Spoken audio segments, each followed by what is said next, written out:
Assalamualaikum warahmatullahi wabarakatuh. Salam sejahtera. Alhamdulillah. Nahmadu wa nusalli ala rasulihil karim. Saudara Amizan selaku menteri baru mengambil alih tugas, dan Fuzia Timbalan Menteri yang menjadi memegang tunggak sekian lama dengan ketiadaan menteri, KSU Suti Timbalan Menteri yang kebetulan mewakili kawasan parlimen di sini, Atira, rakan-rakan yang saya muliakan. Syukur Alhamdulillah kita dapat meneruskan acara yang penting dari sudut pembangunan dan ekonomi negara. Sebabnya kalau kita tanya rakyat Malaysia, cinta ke Malaysia? Ya. Dan betul taat kepada negara? Ya.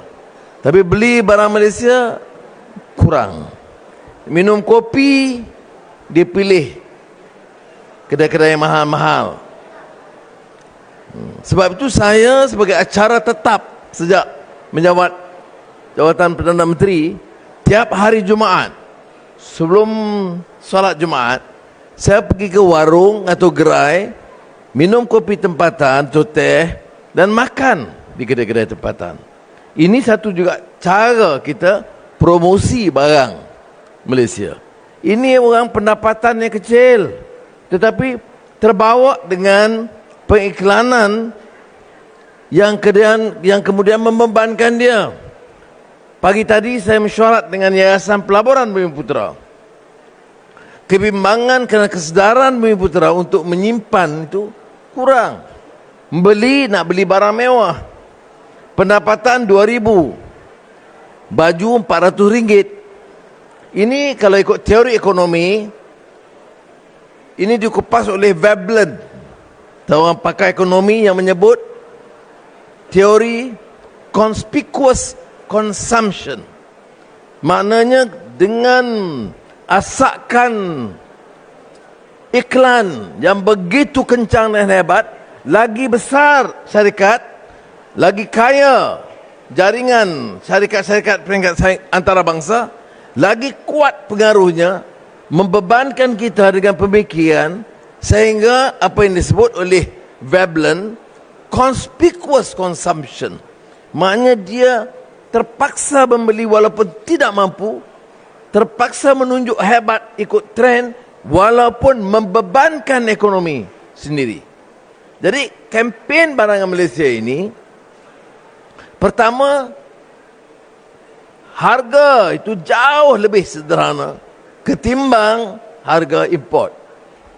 Kedua, ia sebenarnya membantu menjana pertumbuhan ekonomi, pekerjaan, jaringan kedai-kedai, dan menyemarakkan pertumbuhan ekonomi negara. Jadi saya harap kempen ini, Karnival Beli Barang Malaysia ini, dilihat sebagai suatu langkah memenuhi tanggungjawab. Bukan setakat batik Malaysia yang kita promosi, ya, tetapi lebih daripada itu, untuk memastikan ada dukungan. Faktor yang berikutnya adalah tentang keupayaan kita. Bila ada dukungan tempatan hebat, maka keupayaan syarikat-syarikat tempatan ini membuka jaringan di peringkat antarabangsa juga meluas. Sudah tahu, ya, puluhan syarikat sekarang telah menerobos ke pasaran antarabangsa. Bukan jadi ASEAN, tetapi sampai ke Amerika Syarikat dan beberapa negara di Eropah. Tapi asas kekuatan itu dibina dalam negara. Jadi pada anak-anak muda sekarang, saya ingin menggesa mereka supaya melihat, tentunya mereka mahu mutu. Ya, mutu itu penting. Jadi persaingan di kalangan syarikat tempatan mempertahankan mutu. Tapi mutu itu bukan pada label, bukan jenama. Mutu itu juga dari pandangan sudut persepsi yang dibina. Siapa yang menang untuk membina persepsi? Itu syarikat besar, syarikat gegasi, syarikat asing, kerana dana pengiklanan dia itu besar. Jadi kita terperangkap kerana taksub dengan pemikiran asing. Ini yang disebut pemikiran dalam pembangunan, pernah seorang sarjana sebut captive mind in development studies. Pemikiran yang terperangkap kerana asakan pandangan luar asing. Kalau benar, boleh kita terima. Tapi dalam banyak keadaan, tidak benar. Soal mutu, soal taste, soal fashion, itu semua ditentukan oleh mereka di New York, Paris, Rome, dan kita hanya ikut. Ya. Jadi sebab itu saya lihat ada usaha untuk melawan, menongkah arus ini. Umpamanya dalam promosi batik Malaysia. Ya. Sekarang umpamanya beberapa negara melihat keindahan batik kerana dipromosi begitu rupa. Tiap pelawat ke Malaysia, boleh kita pakai umpamanya batik Malaysia, ada yang rasa terpanggil untuk melihat. Esok petang saya ke Tokyo, mesyuarat ASEAN, semua 10 kepala negara ASEAN yang diundang oleh kerajaan dan Perdana Menteri Jepun. Ada satu malam dia kata boleh pakai coat tie rasmi atau pakaian rasmi. Jadi saya bagi nota, saya kata saya nak pakai batik Malaysia. Jadi walaupun musim sejuk, jadi saya kena pastikan pakaian dalam tu tebal lah. Sebabnya apa? Sebab saya rasa bertanggungjawab untuk promosi barang buatan Malaysia. Ya.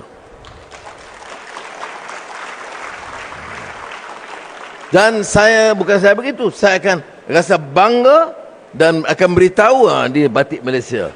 Mutunya baik dan desainnya baik. Menyentuh soal desain, saya ada bagi pandangan.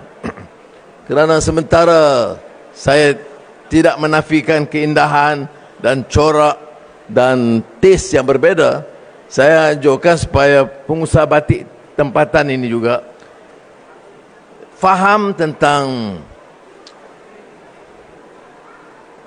nilai keindahan seni Melayu dan Islam dalam tahun ini, supaya desain itu selain bila conteng-conteng flooring, juga mengambil kira kekuatan, keaslian, keindahan seni Melayu Islam tempatan.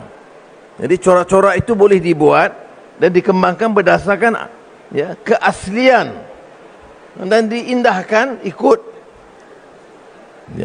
cita rasa semasa. Itu sebagai satu contoh batik. Tapi tempat banyak lagi yang beli. Chef Wan pun ada nak bagi makan. Banyak lagi. Ana Muslim ada, Inas Global ada, Bata Lena pun ada. Pakai-pakai bantal tu terus Lena.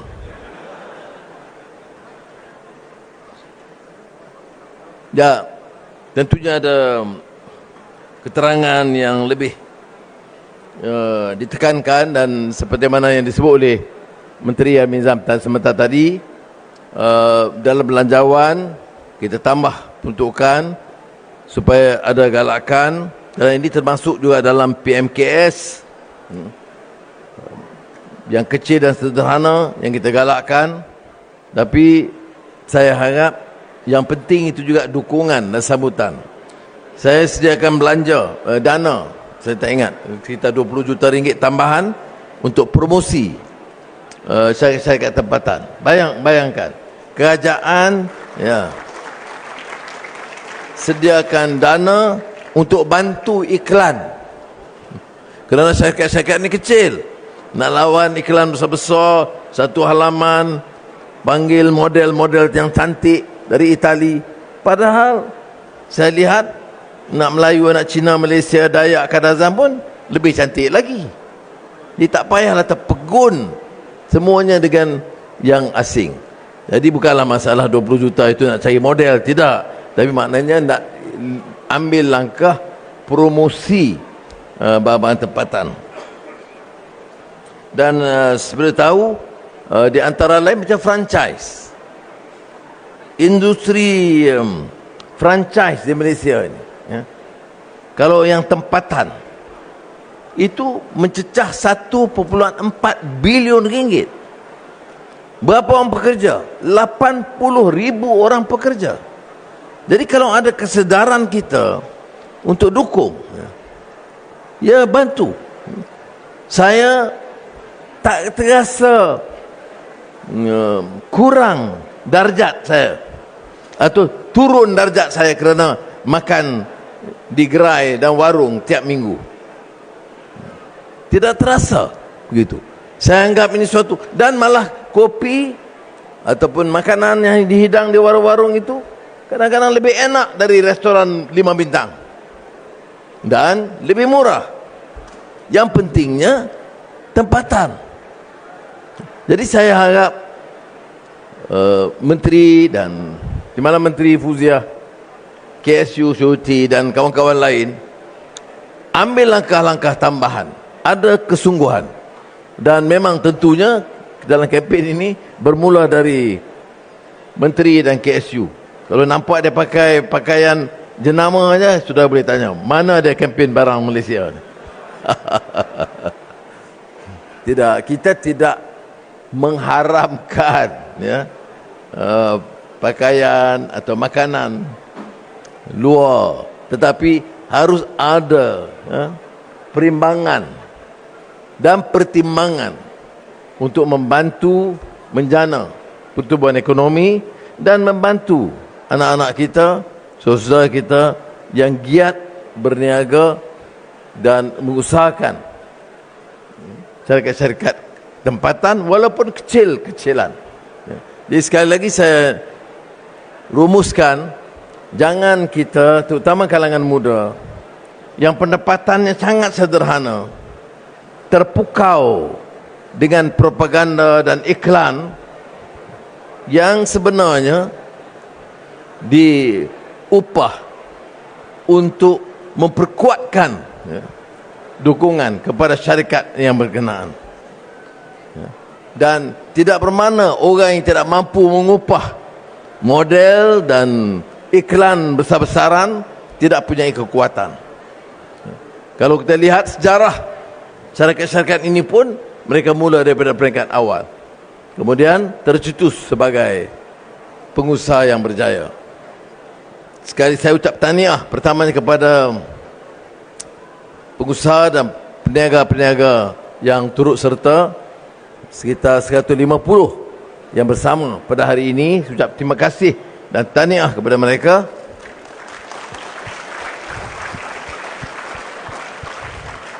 Termasuk Solar Safe. Dan saya ucapkan penghargaan kepada kementerian yang sangat gigih dalam usaha mereka mempertahankan kos sara hidup yang sangat mencabar. Tapi kadang-kadang kita pilih, kita boleh beli, tapi kita semua jumpa saya, Anwar, kos meningkat. Tanya minum kopi di mana? Restoran 5 bintang. Kalau betul kamu berusaha untuk mengurangkan kos, kamu tunjukkan contoh yang baik, ya. Kalau tak minum kopi di rumah, pergilah warung-warung atau kedai-kedai kecil ini. Rasanya lebih enak, harganya lebih rendah. Jadi saya nak nasihat kawan-kawan, terutama yang bising-bising tu, ya, cuba tanya dia, boleh tak dia mula, ya, karena saya tengok kadang-kadang golongan korporat-korporat dan elit-elit intelektual yang bising-bising ini ke warung dan gerai tak pernah dia pergi pun. Jadi dia hanya celoteh di luar. Jadi patut beri contoh yang baik. Bukanlah semestinya tiap hari, sekali-sekala bila pergi, bantulah sikit tempatan, pakaiannya, ya, ataupun apa-apa lainlah, makanannya. barang yang diperlukan sedikit banyak. Tidak semestinya semuanya, tapi sebahagiannya. Ya. Jadi sekali lagi saya ucap terima kasih. Semoga Allah SWT merestui, memberkati usaha kita dan sama-sama merestui usaha kita untuk mengukuh dan meningkatkan ekonomi negara kita. Assalamualaikum warahmatullahi wabarakatuh.